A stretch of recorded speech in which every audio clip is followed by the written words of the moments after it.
Lounge at Stonehouse Bar Yes. here in Detroit. I'm Alexander Morris, your host, and this is my beautiful co-host, Bianca Loren.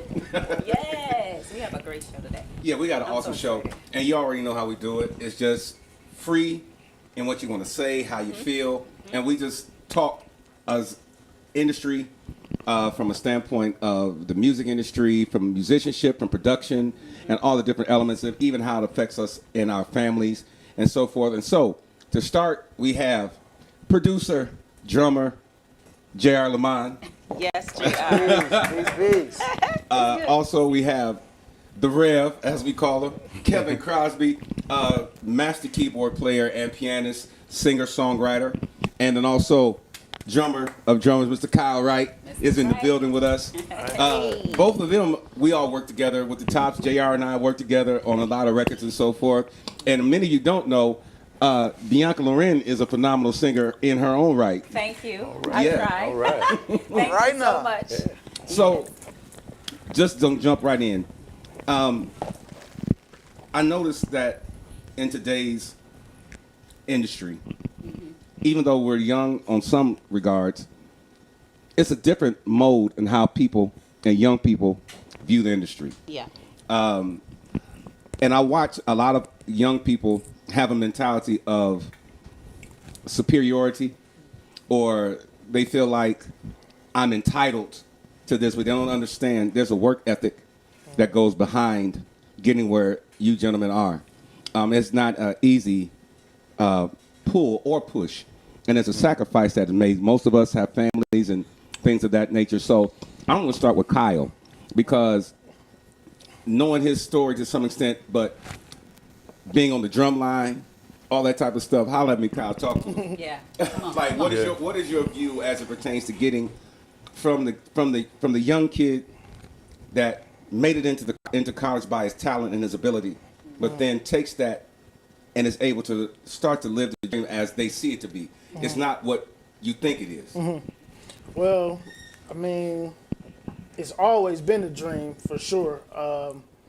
I started out at church, of course. Then, Everybody. you know, that's most of our If you're from story. Detroit. Then, how you get in. then They I open think doors. my uncle took me to the Thanksgiving parade, and I saw like the marching bands and saw this big old drum. This dude was banging the mess out there. I'm like, that looked fun, dog. So it's like, all right. So I went home, told my mom like, yo, I want to get in the band, like for real, for real.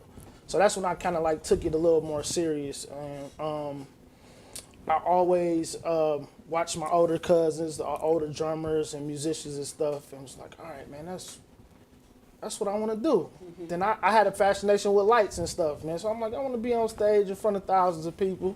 Yeah, I'm going to do that. Yeah. So what I did was I set up my drums in the basement, cut out all the lights, and put a flashlight in front of the drum. I used to make everybody that come over my house, Yes. everybody had to come downstairs and get a concert. I don't care what you did. Free. Y'all get this concert. So y'all go upstairs and play cards with my mama. Come get this concert. Come get this concert. Got a good feature artist. Come on, Kyle. So that's what it was, you know what I'm saying? So I always kept that in my heart. Yeah. I try to stay around the right people. And like you said, I got a scholarship to Alabama State, a band scholarship. So I met a lot of people there. Right. So being in college, you like, all right, what's about to happen after? Right. You know, so I'm like, all right, what I'm gonna do? So I came back home, you know what I'm saying, had to get back on the grind or whatever. But when it comes to making it to a certain level or getting a certain gig, it's really these days it's about who you know. Right. The audition phase is over with. Really. It's over. It's I'm amazing hearing that that. you would say that. Yeah. Because last week, one of my guests was saying that too, Marcus Divine, and he was making the statement. He was like, a lot of things and opportunities that are coming are because of who you know, not necessarily because of your skill. Kev, from your perspective, because you've had a longer career than us. We're not giving away your age. Oh, it's all right. It's all right. It's all You know, right. I'm just saying. Got it. But Yes. but wrong with would it. you say shots? No, but what it is. Having pride. But he has a. But you have, from an experience You follow what I'm saying? And still being relevant. And that's something to me that is important, is because a lot of times people have put an expiration date on ability. Oh, Do y'all yeah. agree? When it yeah. comes to the music Oh, for industry, sure. when it comes to ability, not recognizing that age has nothing to do with being relevant. Yes. Right. Your ability and how you operate. Kev, talk to us from what Kyle was saying, from your perspective in the industry and what you've seen. Where are things now comparative to where things were when you started? When I started, Yeah. wow. When I started. I kind of had started off like Kyle, basement parties. Okay. Actually, well, it was actually in the basement of a church. There you go. Wow. My dad was in a quartet. Okay. And that's when I got a dual call. Okay. I got a call to ministry and to music Right. when I was 4 years old at one of Okay. my dad's programs. Back then, it was more about getting discovered by agents or, record companies, things Right. like that. You had to get your manager and all of that. But fast forward to now, you need to have some business skills. Okay. You have to have marketing skills Right. because it's more what you do on your own. It dictates your success nowadays. And you have so many more platforms. Right. The positive side of it, if you're willing to do the work, you're going to reap more of the benefits. Say that. Oh, yeah. You hear story after story. I first started playing or trying to play in the 50s. So from that time, up until now, you didn't have folks like, not many folks like Beyonce or Jay-Z Right. who are in control of their destiny. Right. You did have James Brown. Okay. That was about it. James Brown, Otis Redding, who he didn't last very long because he died. But very few people were in control of their careers and of their lives. Right. They were tied. Most of those artists at the time were tied to either Record companies. record companies, and they didn't have that ownership. And those are very few versus like what you're saying Right. now, where we have the ability to have that type of ownership. Right. And even before Berry Gordy, it was Sam Cooke. Right. But as a race of people, it was very few and far between Right. when folks had control. And if you notice that most of the folks that we're naming didn't live very long lives. And they had And the ones that mysterious did live passings. lived turbulent lives. Yeah. Right. Yeah. Let's say that just again, said They Jay. had mysterious passings. Mysterious. Very mysterious circumstances. And I'm Yes. gonna shoot to J.R. Lamont because J.R. is an enigma to me. That's like Very my favorite brother, but interesting. Yeah. But the reason why I say that is because he's a drummer, very world renowned. Has played with a lot of majors, producer, a lot of records. But then he did something that I never seen a musician or producer do out of his age group. Okay. Bought a publishing company and went into the publishing game. Which was going back to what you were saying, Right. having the mindset for business. Yeah. I'm going to go to you, JR, because we've worked together in different elements. What was the turning point to you that said, drumming is great, producing records is great, but I need to solidify something that takes me to a place that I'm not disposable? Well, I'm a student of my craft. Okay. So and I never considered my craft to be drumming Okay. or producing. My craft was music. And so like as a student of music, that means you got to study the whole thing. And so I understood what was happening from the creative standpoint as a drummer. I understood, and I understood what was happening from, or I won't even say a creative. I understood what was happening from a acting it out standpoint as a drummer. Meaning, like the drummer isn't necessarily always creating what's happening, Right. but they're brought in order to bring what is supposed to happen to life. Yeah. Right. So I understood it from that aspect. I understood it from a producer and songwriter aspect.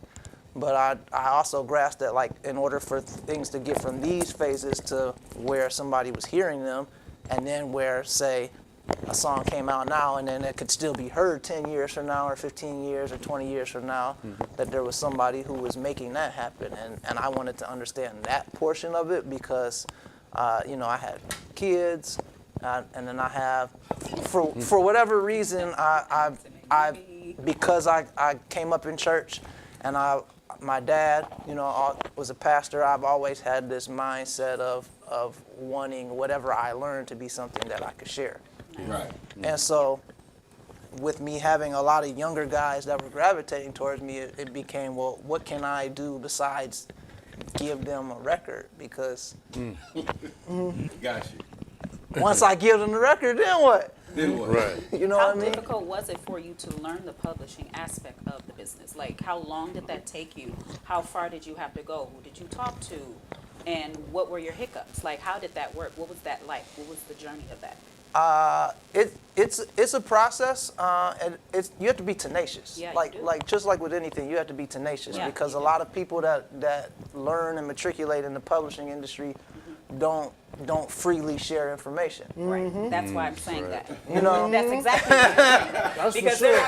they're so I'm like, who did you talk? How did you learn you this know. information? So What did you do? so I there's a book that I read along the way. I read a lot of books outside of music as well because I understand that music is a tool that is used in order to control, Right. you know, our population. Yeah. And so understanding, okay, well, what's really happening? Why are people controlling the population? Why is only certain types of music coming out, etc. I came across this book called Spook Who Sat by the Door. And it's about Say that book again. the spook who sat by the door. The Yeah. spook who sat by the door. Okay. And it's about this, it was a melanated brother who, like, long story short, it's a fictional book, but it's a reality-based fictional book. And it's about a brother who was brought into the CIA in the 60s. He was the first brother brought in to the CIA, and they really, like, marginalized, and so he played along to it. He played along with being marginalized and just kind of learned certain information in order to be able to extract the information that he needed. And then he went back to the neighborhoods that he grew up in Chicago, and he quit. You know, there was a gang in Chicago that, you know, he had a relationship with from when he was younger, and so he equipped the brothers in that gang with, okay, this is the way that you can maneuver in order to counter, you know, it's the 60s, so there's riots, police presence everywhere, National Guard in all the Kinda like what we cities. do I now. was about to say, You know, just like a right now, 20 History. Pattern. Pieces. So he equipped the gang with how to be able to be present in the neighborhood without being noticed in the neighborhood. And so I extracted from that how to be in the rooms with certain people to where I could extract the information I There you needed, Yeah.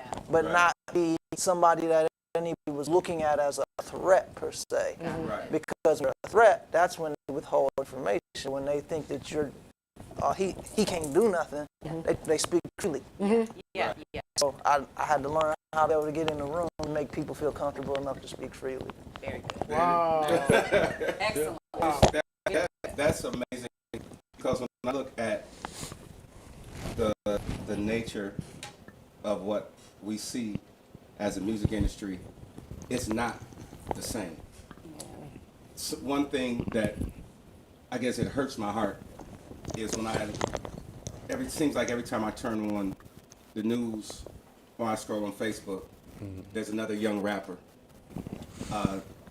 And ironically, in Chicago or from some of those areas that has lost his life. Right. And to me, that is not what music represent or what we got into this for. Exactly. We got into this to be able to be good at something, but to be able to have a voice. Right. But what do you all notice that is happening in the industry, just even in your reach and in your dimension? Kyle, what do you see that is happening that is lending us to this mentality of destruction versus us pulling together? Sadly, I'll have to say social media. There it is. reality TV. Talk about it. It's like instead of doing it for the love, they're doing it for the popularity. Right. Okay. Fame. Big difference. So just like a lot of people you see on social media risking their life just for a few minutes of fame or just to get some likes. Like the young man that was running from the cops on Facebook Live, driving, talking junk on the phone. Yeah. They ain't about to get me, But as soon as he got out the car and started running, they shot him. So it's like, look at me. You know what I'm saying? Crying for attention. But when that camera get cut off, now he back in his reality. Right. And only the people that know him really know what's up. You know what I'm saying? Right. So it's like people just really into it for the wrong reasons. Right. And if I outshine him, Right. he don't like me. And if I get too much shine, he gonna want to kill me. That's crazy. It's sad, but It is. you can But you that's can see it nature. develop. Yeah. I watch stuff develop. I look at social media. I'm like, oh, that ain't good. He don't like him for that. The next thing you know, he gone. Right. Rev. That's not something new. Right. Talk to me. Wow. You know, I mean, you can go back, way back. We were talking about 400 years ago when we've been pitted against each other. Right. In the 80s, folks were getting killed because of the gym shoes they were wearing. Right. You know, it's the same, the divide and conquer mentality has Right. not changed. Right. And it was before slavery. Right. It's just evil in the world. Right. There is evil. So from my perspective, when I look at these things, there are different platforms. Right. That's a new word for me. Right. There are different platforms for the evil, but the evils are always existing. Right. Right. Bigger platform. And for see, evil. the reason why Music Lounge at Stonehouse is important is because these are the conversations that we have when we're on the tour bus. That's right. These are the conversations that we have when we are in the studio and we're working on songs, especially when you have like-minded people. People think that when we get together, it's a party. No, we enjoy each We other's work. company. That's right. We're working, but when you're trying to give something to a world that, as Rev even said, where the evils have always been present, these are the conversations that we have that many of you don't know that we have, which is why you have a difference in the music that comes out of different camps. Sure. I have nothing against a person expressing themselves, but there's certain lyrics that, as a lyricist, I just can't write. Right. I have daughters. I have a son. But focusing on my girls, I have daughters. There are certain things that I would never want my daughters Hear you say. to hear me say. Right. Why? Because who they are is a direct representation and is indicative of how I show them a man is.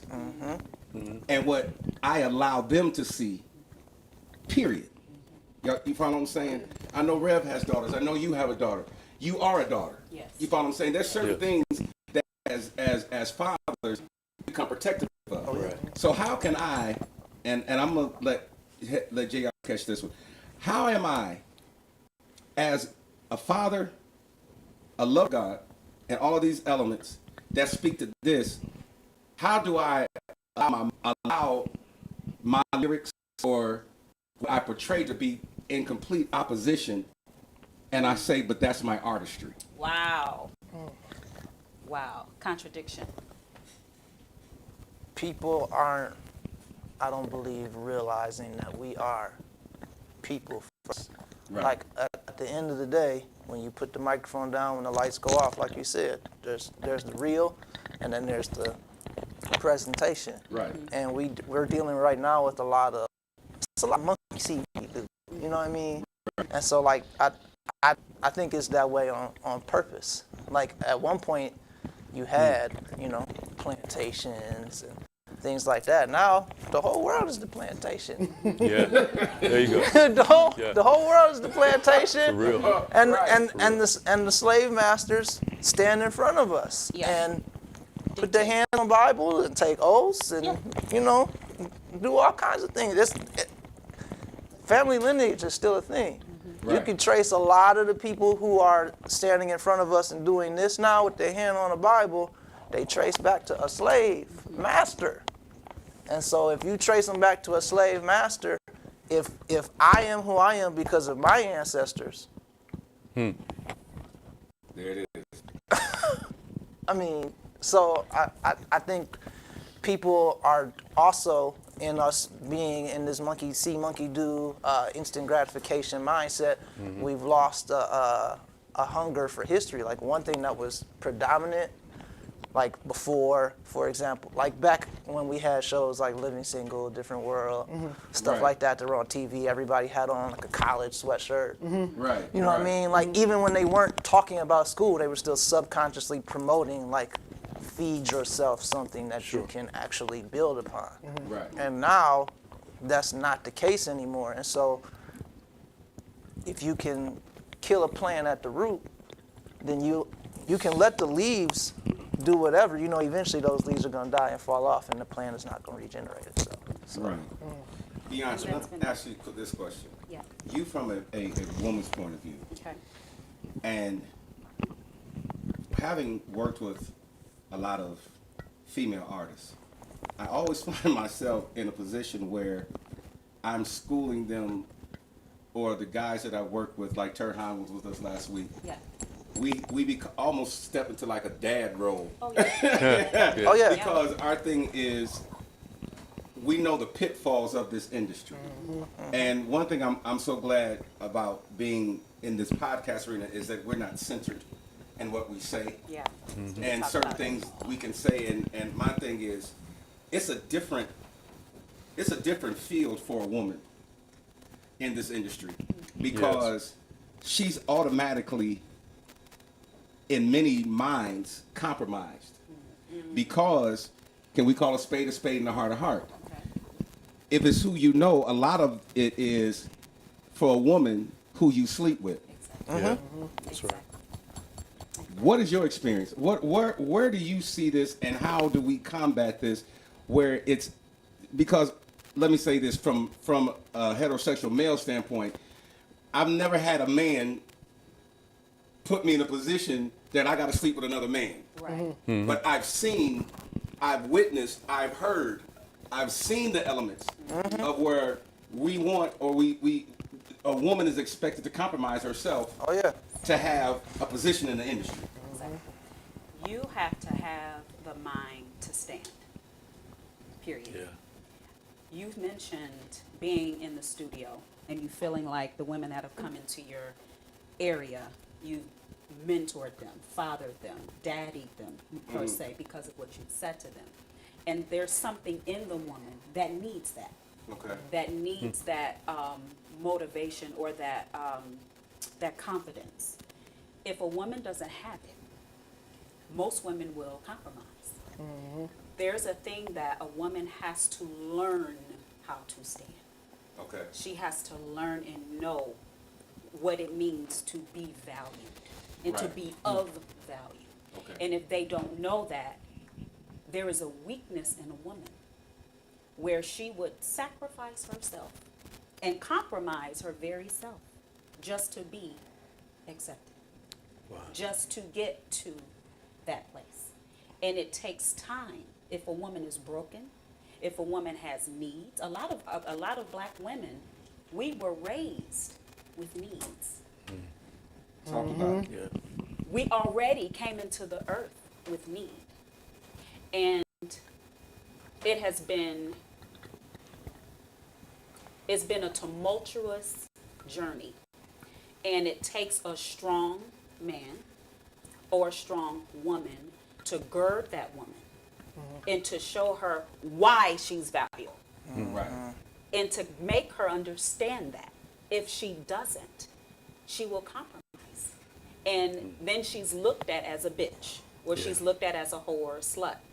But where were you to build her, who's talking to her, who grabbed her and showed her who she was. There are so many men that even fall into the trap of, okay, I know she weak, she not gonna stand, oh, I can do whatever I want to with her. She wanna be in the industry, oh, yep.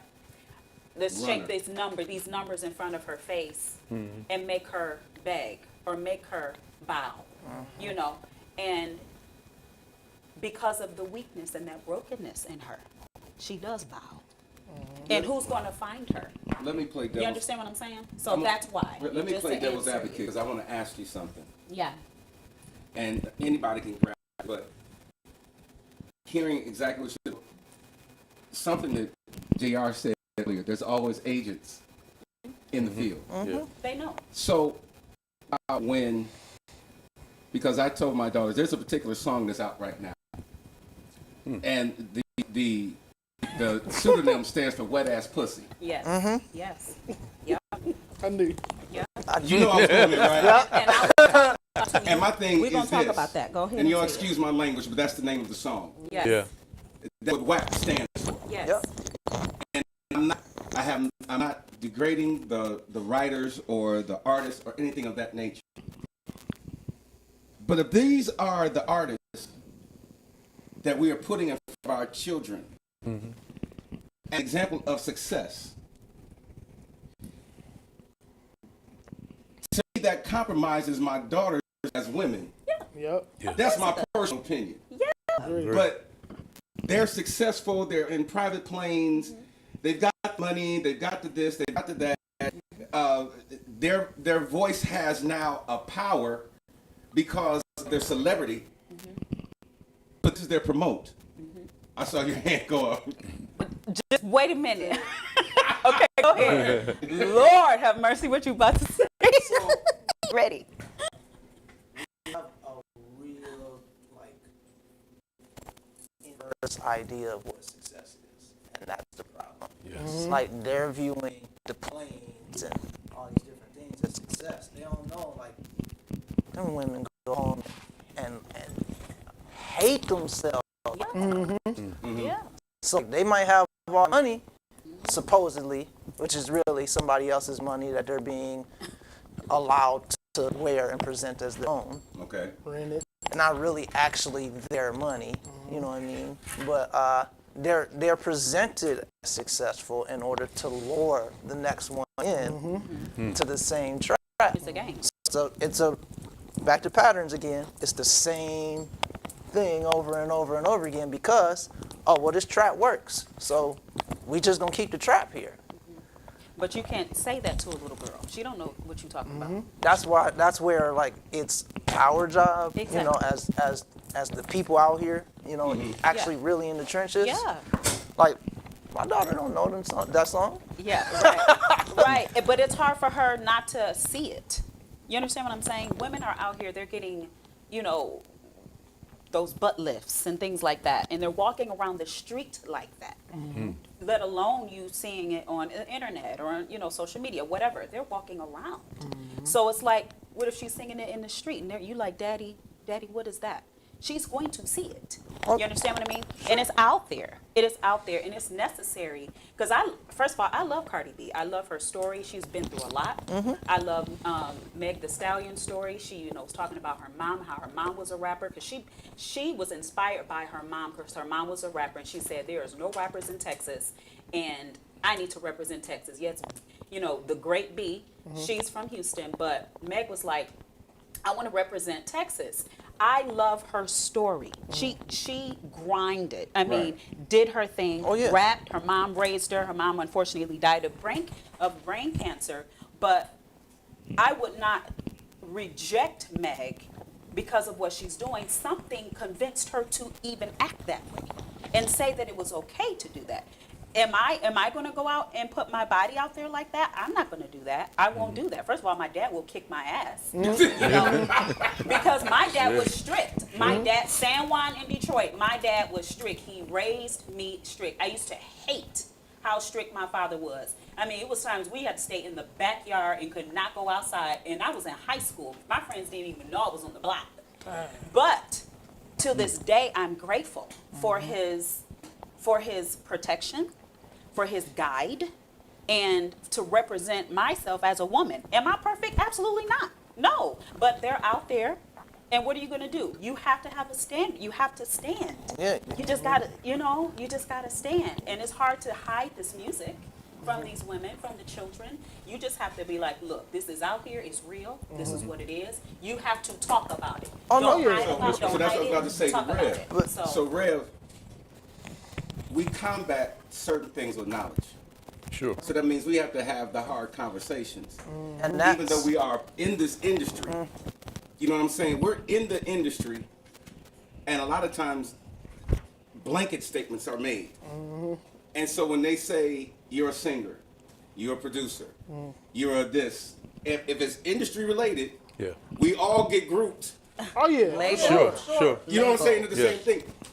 But what they don't understand is, for many of us, that is the greatest war in us, is that I am associated with demonic activity, but that's not who I am. But that's not Real. Right. Nice. Nice. You were talking about that earlier. Like, Wow, that's you hit on something there, man. That's the story of my life. People wonder, how can you play secular music and be a pastor? That part.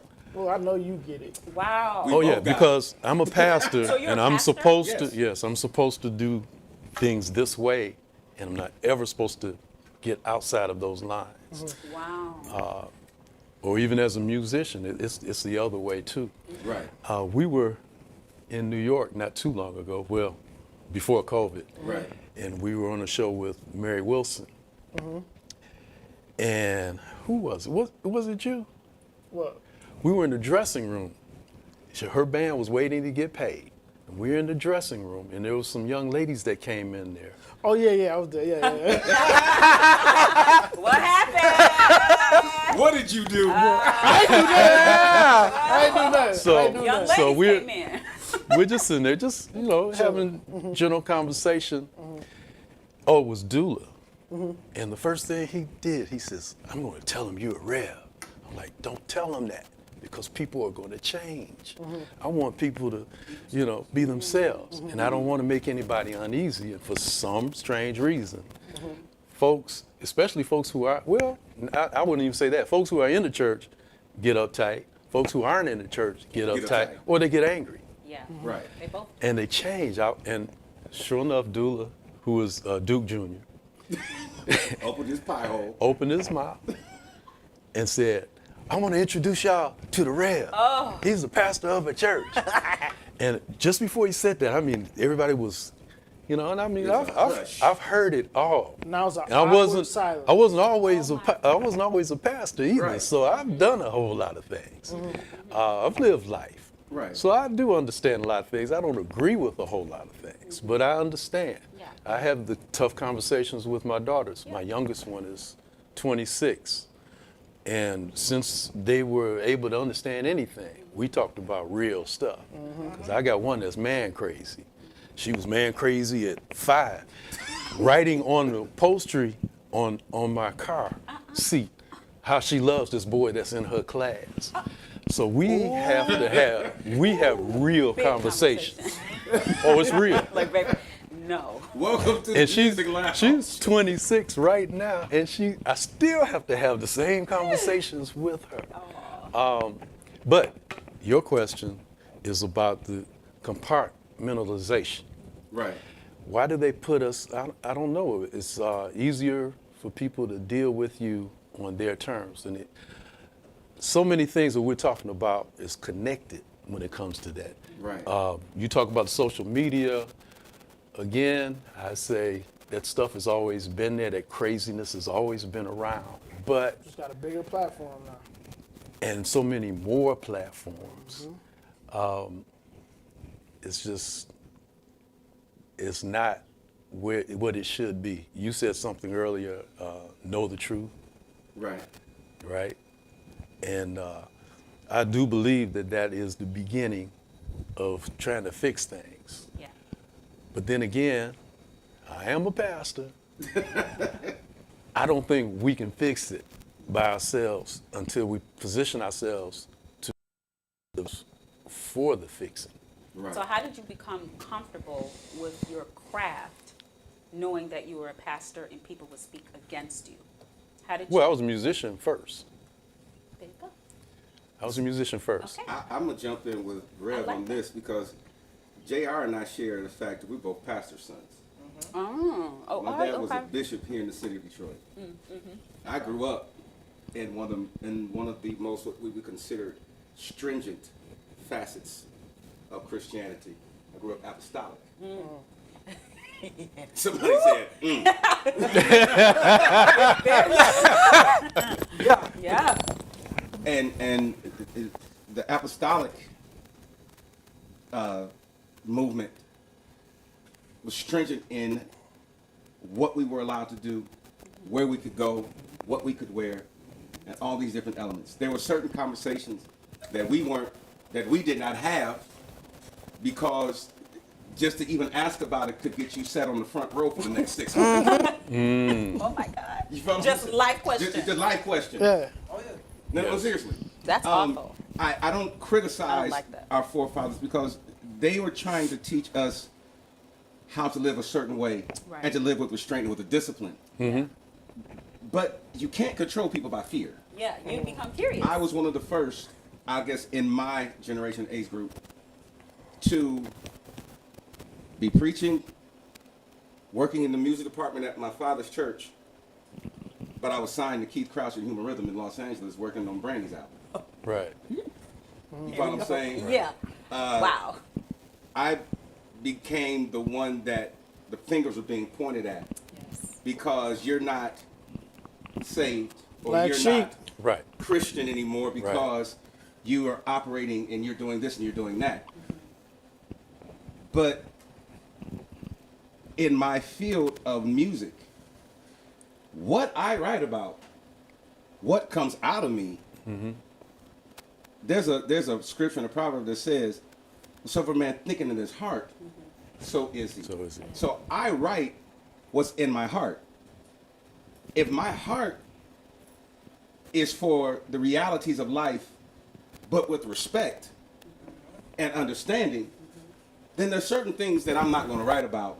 Or if I am to write about it, it's said in a way that is not going to be misconstrued as being vulgar Right. Yeah. Right. or detrimental or Yeah. inappropriate. Yeah. Yeah. Because I recognize you once something leaves you, you can't control Where it goes. where it goes or a person's perception of it. Right. That's right. Right. And you can be in the church and do that. When I On the became pulpit. when I It's became a like- four top, I had just left Los Angeles and I was pastoring a church in LA and was pastoring here in Detroit.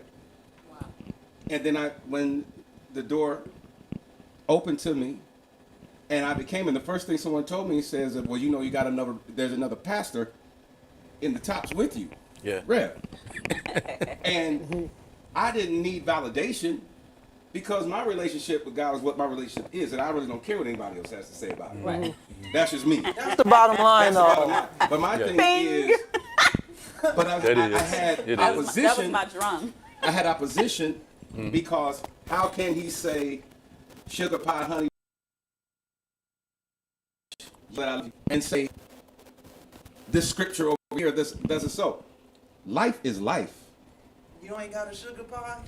Right. I got a wife. Who you love? Yeah, Right. you oughta. You just ought to. Yeah. Thank you. Right. It's Just like ought they to. take away life from you. It's as if, you know, it's banned. You Yeah. know, like I feel like sometimes the church will it's like they censor certain things Sure. when they should teach you and teach you about yourself. And there's nothing wrong with that, you know, and it should be worldwide. It should be a universal thing I think- and not restricted. I You know think what I mean? sometimes it and goes I to get it. I get Yeah. that. I'm sorry. No, you good. I'm talking today. I get that there is a boundary. And yes, absolutely, you have to have them. You know, what side you want to be on, period. But as a soul, as a spirit, you were born with a gift. You were born. Like some people can just sing and weren't taught to sing. You know what I mean? What if you're singing about trees and about the sky? Are you going to be damned? Because it's not about God. You put God's name in it. What? But the church will say, if it's not about God, don't sing it. You know, and that's not fair. because there is a thing called free. And you should be free. Well, it doesn't in your even stop craft. there. What is- It doesn't stop there. What does So, God that's say just- his name It's is? a lot. What did God say his name is? I am. I am. I am.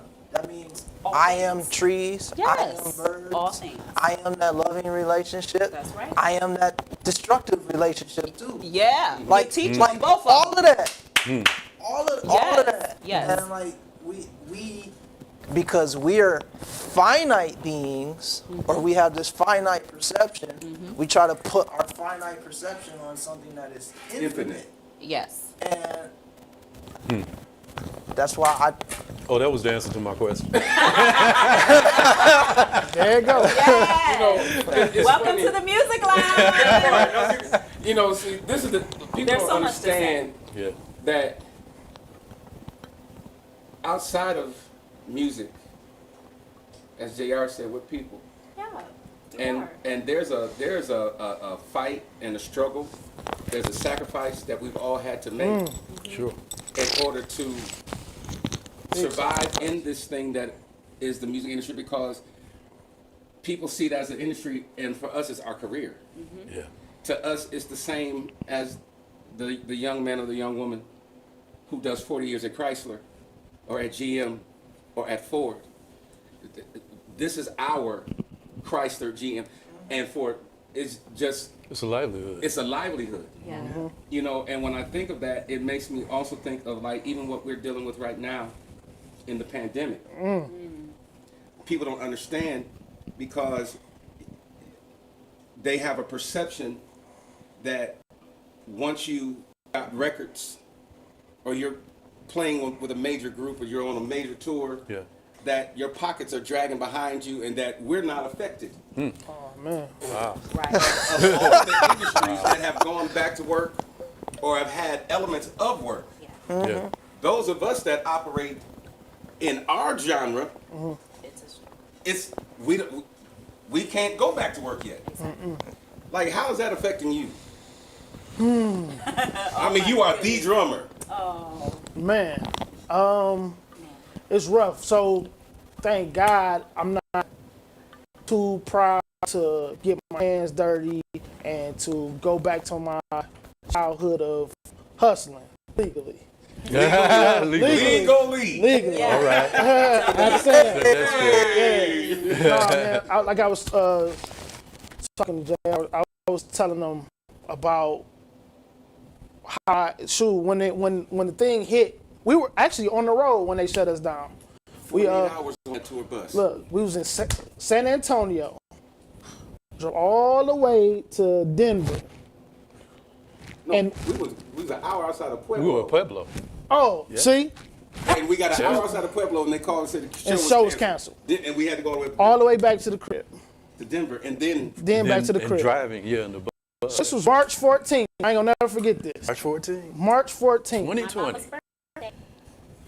It was like, then we found out the NBA season got canceled. That's when we knew something was like, this is like, ain't no joke. and we found this out all on the tour bus. All on the Yeah. tour bus. So it's like, all right, man. When that happened, I'm like, all right, survival mode kicked in. Like, all right, when I get home, just like he said, he ain't seen me since. Since we got, We got off the bus. This is the first time I've seen Kyle in person since March. hey, look, Wow. but no, I had to go to survival mode. Like, what's next? You know what I'm saying? So, man, I start doing landscaping. You know what I'm saying? Start helping my boy clean out houses. I work in the funeral business part time, but I kind of stepped away from that because I wasn't trying to catch that stuff. You know, because it was like it was bad. You know, I went for a couple days and seeing bodies stacked on top of each other like never before. We had to stop accepting bodies. Wow. The funeral home, you know, would refuse money. Right. There was no room. So reality kicked in. Like I said, I just went to hustle mode, man. It's like, all right, this is a reality check. What else do you have long term Say that. besides, you know, yeah, I love music, but I need some for show. Yeah. You know what I'm saying? So this was just I think it's a reality check for everybody in entertainment and any other thing that could be shut down. What do you have to fall back on? Yeah, I saved my money. Yeah. which is why how I lasted. But you know what I'm saying? So is that what you tell an artist? What? Always to have something to fall back Or on. you always have a backup plan. Like, don't be too proud because you're an artist or because you this world-renowned musician Right. to have a hustle. Right. If you do nails, do nails. If you cut hair, cut hair. But are you gonna at the same time? At the same time, So it's like people stop one. people are so like image conscious. Like, oh man, Right. I can't have nobody seeing me cutting no grass. What? You better You get cutting that grass is the man. difference between you eating today. Exactly. Exactly. Yeah. You better So- get on that lawn. So it's like, man, you know, Pop's not here no more. I can't ask my Pops to borrow no money. Right. Right. You know what I'm saying? Yeah. It's either sink or swim. You know what I'm saying? But he, in a way, he still is here because here. he's the one that taught you how to Exactly. survive. Exactly. Yeah. He sure Exactly. did. Instill that in you. He sure did. Because he always told me, like, you either going to go to school or go to work. I ain't going to make you go do either one. But you gonna pick one. Because here's the thing, life is gonna pick it for you. It's going to pick it. Oh, Yeah, yes. sure. Because life will pick it for you. Sure. Yes, I tell it people will. all the time. I said, I work around the clock, nonstop. He'll Yes. tell you, it'll be 3 or 4 days of me in my office working, and I have not slept because I have a responsibility of a family. That's you right. know what I'm saying? Wait till you get 65. And my thing is, gonna at the end of the sleep. day, I'm not a person that's big on excuses. My father, God rest his soul, Bishop used to say this. He said, when a man doesn't do what he's supposed to do, the first thing you look for is an excuse. And he said, and what is a reason to you is an excuse to the person who was depending on you. Ooh. Because that You follow what I'm means saying? Yes. Because at the end of the day, they're left without. nothing. Right. That's right. So am I too proud because of the position that I may hold in the public eye? Say that. As Kyle was saying, not to do what I have to do from a legal standpoint. Yeah. Legal. It's a shame we got to say that, but from a legal standpoint, Yeah. to make sure that the provisions are made that if my daughters go and flip the light switch, the light come on. That if they turn the heat dial up, they can feel a change in the temperature in the house. That if they go to the refrigerator and open the door, Yeah. there's food in there. It's just not a picture with some Kool-Aid in it. Right. Right. You follow what I'm saying? Oh, yeah. And I think that's important. And I'm gonna go to you, JR, because you are hands in everything. Everything. But I watch how you even like with the children. I remember when I first met JR. JR, beautiful studio. And I called him one day and he was like, I need to call you back because I'm training right now at Starbucks because I'm learning how to make coffee. Hustler, man. Yes. Learn. And he said it with such like, and I mean, and to me, I was like, I mess with him. Yeah. Yeah. Because he's gonna make sure that if this ain't happening, if this ain't happening, I've got an avenue to make sure that the 2 little mouths that look to me, they're gonna be taken care of. Go ahead, JR. So the reason I got involved with Starbucks is actually because I said to myself, yeah, I have ways to employ my money and do various other things, but we're always getting teased with like the economy shutting down. Like that's a constant tease. And so I looked at what businesses that you go to that you can actually physically work look like they're not going anywhere. Starbucks ain't going nowhere. Nowhere.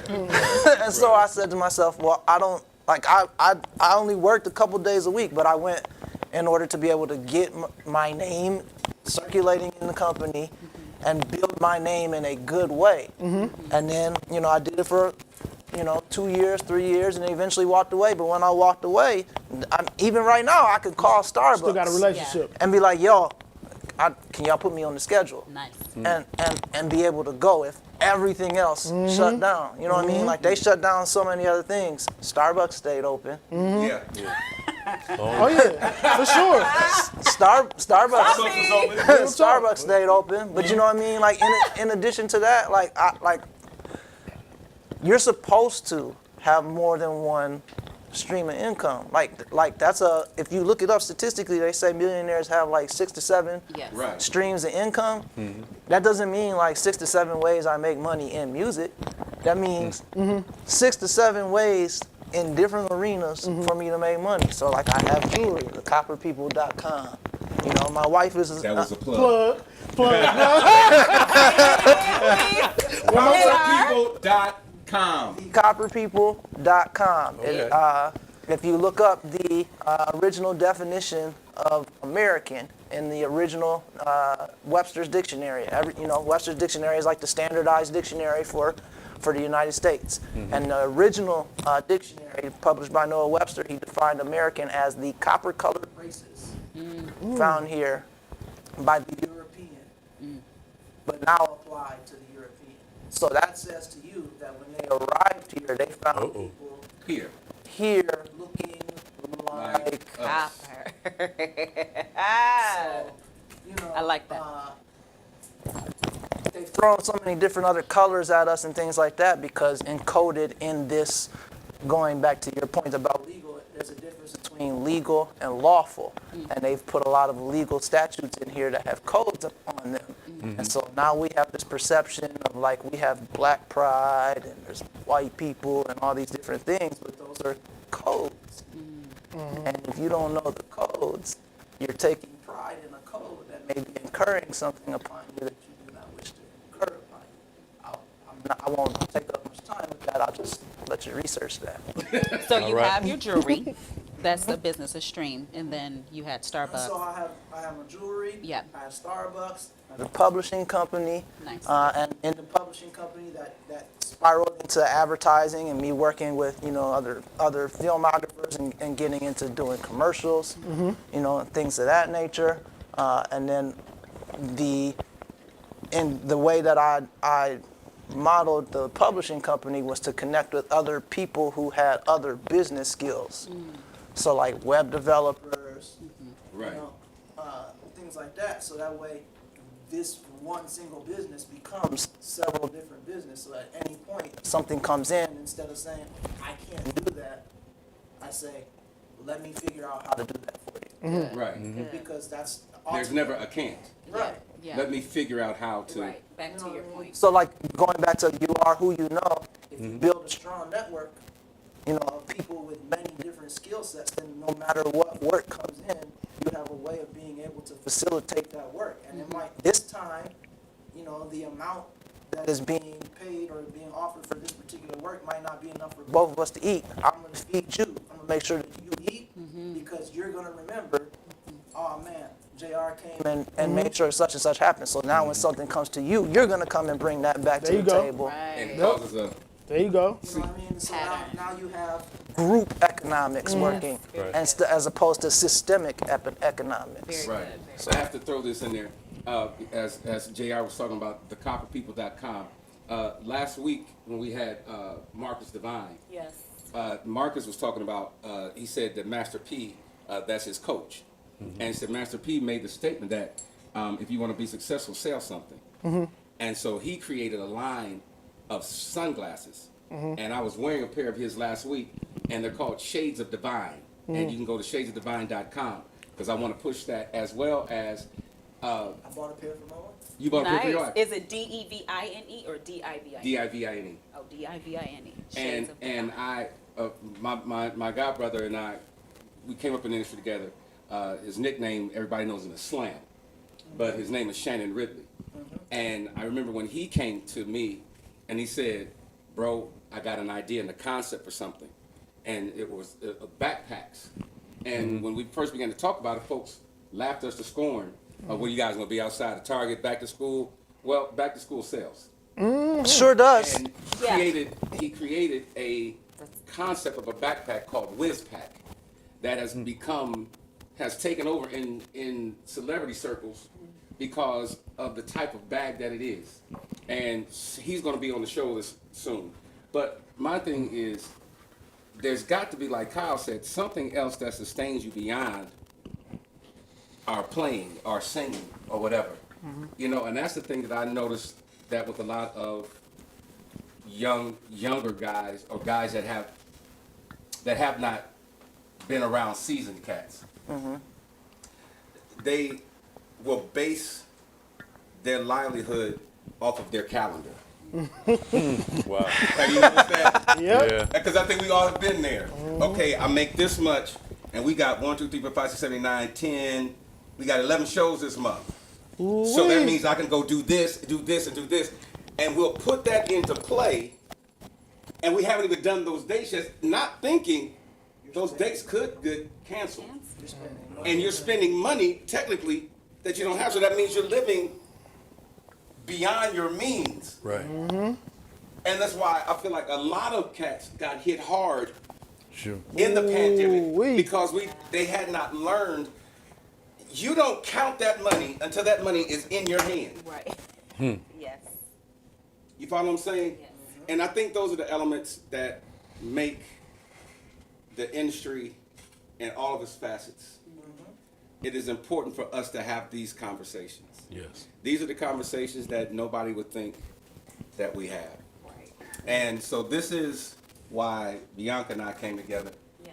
to do the music lounge at the Stonehouse Bar, because we just wanted to invite the world into what is actually our life. Yeah. Not what you see on the commercialized television shows that make you think everybody's balling out of control. Yeah. The cat fights and the fights over who's the best. And we wanted to show the world this is really who the people are that sustain the music industry.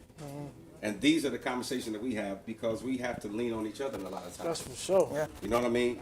And we call and check on each other. So we that's why this forum for us is important. And I want to thank Rev, Mr. Thank Kevin you. Crosby. I want to Thank thank Kyle Wright. I want to thank J.R. Lamont. And you know I thank you, baby. Thank you. I thank all of you. This was so informing. I enjoyed all three of you. Oh, Such a joy and a Thank gift. you. For speaking from your perspective. Yeah. Even though you're I- co-host, but I thank you because Thank you. it takes a lot of strength Yeah. and as my mother would say, moxie, but it takes a lot of heart to publicly say what you said. Thank you. And I want Yes. to thank you for that, because Thank you. I honor you for that. Thank you. And so this is the Music Lounge, live at the Stonehouse Bar. Stonehouse Bar. I'm Alexander Morris, and this is my co-host Bianca Loren. Bianca Loren. And these are our family, and we will see y'all next week. God Next bless. peace, peace. Peace. Love.